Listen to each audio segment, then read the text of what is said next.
ഇപ്പൊ പത്രസമ്മേളനം നടത്തിയിട്ട് എന്തെങ്കിലും പ്രയാസം ഉണ്ടായിട്ടുണ്ടോ? ആർക്കെങ്കിലും പ്രയാസം ഉണ്ടായിട്ടുണ്ടോ? ഒന്ന് ആലോചിച്ച് നോക്കി. ഞാൻ അവസാനിപ്പിക്കുകയാണ്. തങ്ങൾ ഉസ്താദ് പത്രസമ്മേളനം നടത്തിയിട്ട് എന്തെങ്കിലും വിവാദം ഉണ്ടായോ?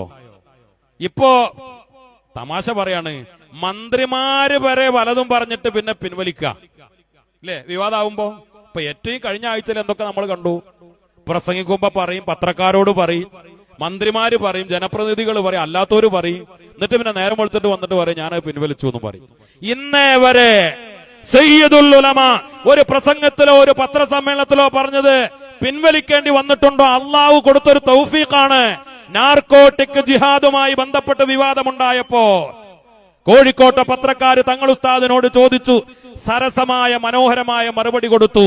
അത് കഴിഞ്ഞപ്പോഴാണ് കാസയുടെയും ക്രിസംഖികളുടെയും ഉപദേശം കേട്ട് തെക്കൻ കേരളത്തിലെ മെത്രാന്മാര്, പള്ളിയിലച്ചന്മാര് നാർക്കോട്ടിക് ജിഹാദ് വിവാദമാക്കിയപ്പോ മതസൗഹാർദ്ദം തകരാൻ, ഇവിടെ തീവ്രവാദം കത്താൻ കാരണമാക്കി അവരിടപെട്ടപ്പോ അമുസ്ലിങ്ങളായ പത്രക്കാരാ പറഞ്ഞ മെത്രാന്മാരെ, അച്ഛന്മാരെ, ഈ കേരളത്തിൽ മതസൗഹാർദ്ദം നിലനിൽക്കണമെങ്കിൽ നിങ്ങള് ജിഫ്രി തങ്ങൾ അടുത്തുപോയി ട്യൂഷൻ നേടണം എന്ന്. അത്രയേറെ പത്രക്കാരുടെ മുന്നിൽ അള്ളാഹു റബ്ബുൽ ഇസ്സത്ത് നൽകിയ ഒരു തൗഫീഖാണ്.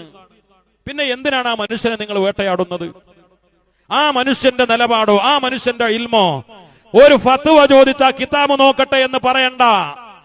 ഏത് വിഷയത്തിലെ ഫത്വ ചോദിച്ചാലും ഫത്വ കൊടുക്കാൻ പറ്റുന്ന കേരളത്തിലെ ഏറ്റവും വലിയ മുഫ്തിയാണ്. ഏത് കിതാബ്, ഏത് ആയത്ത്, ഏത് ഹദീസ്, ഖുർആനിലോ ഹദീസിലോ ആഴത്തിൽ പാണ്ഡിത്യമുള്ള, ഓർമ്മശക്തിയുള്ള, അത് അവതരിപ്പിക്കാൻ കഴിവുള്ള തങ്ങൾ ഉസ്താദിന്റെ 10 ദിവസത്തെ യാത്രയിലെ ഓരോ പ്രസംഗവും അതൊരു ഗ്രന്ഥരൂപത്തിലാക്കണം എന്ന് പറഞ്ഞത് കേരളത്തിലെ പ്രഗത്ഭരായ ആളുകളാ. മഹാനവരുടെ പാണ്ഡിത്യമാണോ വിഷയം? നിലപാടാണോ വിഷയം? സൂക്ഷ്മതയാണോ വിഷയം? വേഷവിധാനമാണോ വിഷയം? പിന്നെ എന്താ നിങ്ങളുടെ വിഷയം? അങ്ങനെ ഒരു നേതാവിനെ നമുക്ക് കിട്ടിയതിൽ സമസ്തക്കാരെ അഭിമാനിക്കുകയല്ലേ വേണ്ടത്? അഭിമാനിക്കുന്നവരും അല്ലാത്തവരും ഈ ത്രിവർണ്ണ പതാകക്ക് കീഴിൽ സയ്യിദുൽ ഉലമയുടെ കീഴിൽ അണിനിരന്നുകൊണ്ട് ഇൻഷാ അല്ലാഹ് കാസർകോട്ടേക്ക് വരിക. ജനലക്ഷങ്ങളുടെ കൂടെ സയ്യിദുൽ ഉലമയുടെ നേതൃത്വത്തിൽ